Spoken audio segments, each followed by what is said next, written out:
O Evangelho de João na Bíblia é certamente o mais diferente entre os 4. Primeiro, porque conta muitas histórias que os outros 3 evangelhos não contam. E segundo, pela sua tamanha carga teológica e espiritual sobre a divindade de Jesus, seu status como filho de Deus e muitos detalhes interessantíssimos de eventos após a sua ressurreição. Um exemplo dessa carga teológica é a forma com que João começa seu evangelho, falando sobre como Jesus estava no princípio com Deus e que era Deus ao mesmo tempo, se fazendo carne e habitando entre eles. Essa espiritualidade presente no evangelho de João leva muitos céticos a desprezar suas escritas como uma história da carochinha, sem nenhuma evidência real. Bom, para enterrar essas acusações, hoje eu vou te mostrar 5 evidências impressionantes demonstrando que João é um livro histórico e verídico e escrito pelo próprio apóstolo, relatando as suas memórias de Jesus. Bom, já vamos começar com uma coisa muito legal. Em João capítulo 5, Jesus sobe para Jerusalém para uma celebração judaica. É dito por João que lá dentro da cidade, próximo da Porta das Ovelhas, existe uma piscina cercada por 5 pórticos, que são como entradas cobertas. Essa piscina era chamada de Betesda e era um lugar onde muitos doentes e deficientes ficavam ao redor, porque acreditavam que um anjo descia ali e movia as águas,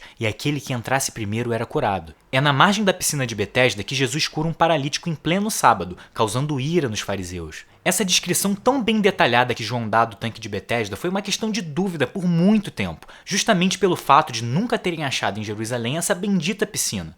Um padre modernista chamado Alfred Loisy chegou a interpretar essa passagem dos 5 pórticos como uma invenção alegórica de João, não acreditando que o milagre tinha sido realizado literalmente. Loisy acreditava que as 5 entradas da piscina representavam os 5 livros de Moisés, e toda aquela cena era uma metáfora mostrando que Jesus tinha superado a lei do Velho Testamento. Mas adivinha, depois de 1800 anos, quando todos menos esperavam, arqueólogos em Jerusalém, numa escavação perto da Porta das Ovelhas, acidentalmente descobriram a piscina. E ela era exatamente como João descreveu, contendo 5 pórticos, 4 cercando a piscina e 1 no meio dela. E o melhor, João conta isso casualmente, só para localizar onde ele vai contar o milagre que Jesus fez. A gente pode ver aqui que João claramente sabe do que ele está falando, porque ele estava lá e ele lembra exatamente o local que o milagre aconteceu. Vamos agora para o próximo exemplo, ainda falando sobre piscinas e arqueologia. Em João capítulo 9, Jesus cura um cego depois de passar lama nos seus olhos. Depois ele manda esse cara se lavar na piscina de Siloé, que era uma piscina histórica da antiga Jerusalém, também citada no Velho Testamento e mencionada até em documentos judaicos como o Talmud. E olha que interessante, essa piscina estava perdida na história e foi achada só recentemente, em 2004, na região de Ofel, que fazia parte da antiga cidade de Jerusalém. Foi descoberto também que essa piscina recebia águas da fonte Guion, pelo túnel de Ezequias, assim como descrito em 2 Reis capítulo 20, versículo 20. Mas não para por aí, vamos ainda mais fundo. Em João capítulo 7, no último dia da festa dos tabernáculos, uma importante celebração judaica, Jesus se levanta e dá um discurso a uma multidão inteira sobre a água, dizendo: "Se alguém tem sede, venha a mim e beba. Quem crer em mim, como diz a Escritura, do seu interior fluirão rios de água viva." Ele estava se referindo ao Espírito, que mais tarde receberiam os que nele crescem. Até então, o Espírito ainda não tinha sido dado, pois Jesus ainda não fora glorificado. A questão é, por que o tema do discurso de Jesus foi a água? E por que aquilo foi dito no último dia da festa dos tabernáculos? Bom, é dito pelo próprio Talmud judaico e também pelo historiador judeu Flávio Josefo que naquela época, uma cerimônia de derramamento de água acontecia em todos os 8 dias da festa. Funcionava assim, eles retiravam água da piscina de Siloé e essa água era levada ao templo e derramada sobre o altar. Enquanto isso, bênçãos e louvores eram ditos, agradecendo a Deus pela chuva. Existiam danças, cantos e músicas tocadas com vários instrumentos. Era realmente uma festa linda e muito alegre. Tanto que era dito naquela época que aquele que nunca viu a cerimônia de derramamento de água nunca viu uma celebração na sua vida. Agora, voltando para o discurso de Jesus, ele falando com toda aquela multidão no último dia da festa. Todos ali que estavam ouvindo estavam muito provavelmente com a ideia de água na cabeça, justamente por causa da cerimônia de derramamento de água, fazendo total sentido por que Jesus escolheu esse tema para o discurso. Agora, João em nenhum momento se preocupa em explicar isso. Ele casualmente cita que era o último dia da festa dos tabernáculos e que Jesus discursou sobre a água. Ele nunca menciona a cerimônia do derramamento de água e como ela era importante para os judeus. Só uma notinha de rodapé. Jerusalém foi destruída no ano 70 e alguns estudiosos apontam que o livro de João pode ter sido escrito do ano 85 até o 100. Ou seja, quando João escreveu isso, não tinha mais cerimônia de derramamento de água há muito tempo. Se João estivesse inventando tudo isso que Jesus disse, por que não explicar melhor para que todos entendessem?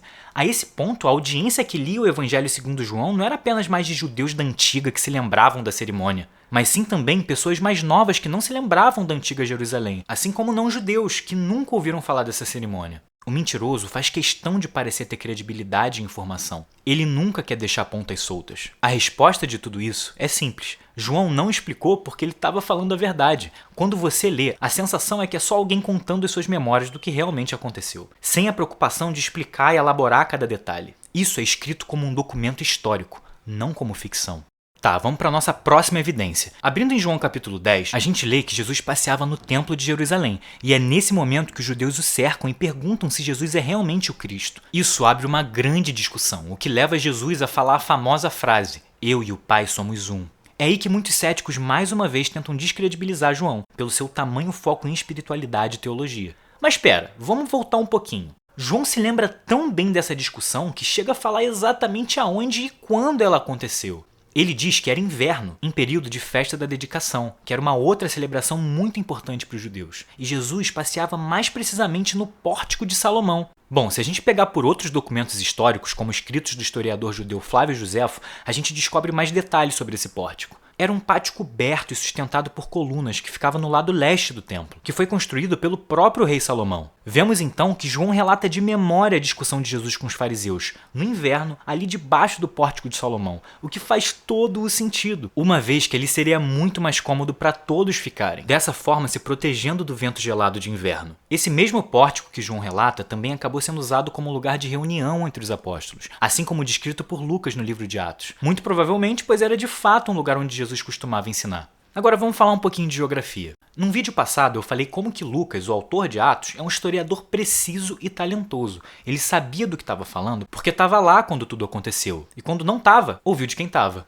Para terminar, eu vou te mostrar como que João realmente também sabia do que estava falando, uma vez que ele também estava lá. Em João capítulo 2, versículo 12, logo depois do milagre onde Jesus torna a água em vinho, é dito que Jesus desce de Caná até Cafarnaum. Bom, se você parar para pesquisar, vai descobrir que Cafarnaum era uma vila de pesca à beira do mar da Galileia, que por sua vez fica abaixo do nível do mar. Para chegar em Cafarnaum vindo de Caná, você realmente desce. Pegando o caminho pelo Monte Arbel, de Caná até Cafarnaum é uma caminhada em descida que dura mais ou menos umas 5 horas. Em João capítulo 4, versículo 51, essa descida aparece novamente quando um guarda real desce de Caná até Cafarnaum depois de ter o filho curado por Jesus. E agora para fechar esse vídeo com chave de ouro. Em João capítulo 11, versículo 18, é mencionado que a cidade de Betânia ficava a menos de 3 km de Jerusalém. João diz isso casualmente enquanto explica como muitos dos judeus estavam reunidos na casa de Marta e Maria, que nessa ocasião específica era para consolar as duas pela morte de Lázaro, aquele que foi ressuscitado por Jesus. Bom, você se surpreenderia se eu te dissesse que se você sair do centro da onde ficava a antiga Jerusalém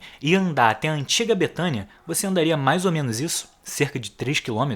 Sim, assim como João disse. Da antiga Jerusalém até a antiga Betânia dava cerca de uns 30 ou 40 minutos a pé. Era muito perto. E digo mais, é nítido que João não está nem preocupado com a precisão da distância que ele usa. Não é como se ele esperasse que alguém iria pegar uma trena e medir exatamente a distância entre uma cidade e outra. Muito pelo contrário, ele usa essa distância como vírgula para contar a história e explicar que, pelo fato de serem cidades muito próximas, tinham muitos judeus vindos de Jerusalém ali com Marta e Maria, justamente porque era muito perto. Todos esses fatos indicam claramente que João sabia do que estava falando, porque de fato estava lá vivenciando os momentos ao lado do Senhor Jesus e dando seu testemunho verdadeiro das melhores e mais memoráveis experiências que alguém poderia ter. Se você gosta de vídeos assim, curtinhos e divertidos sobre a Bíblia, já se inscreve no meu canal que eu tenho muita coisa legal para te mostrar. Eu também te deixo um convite para você assistir os meus outros vídeos. Se você curtiu esse, eu tenho certeza que você vai curtir os outros também. Se você tem alguma dúvida ou sugestão de algum vídeo que você quer que eu faça no futuro, deixa aqui nos comentários.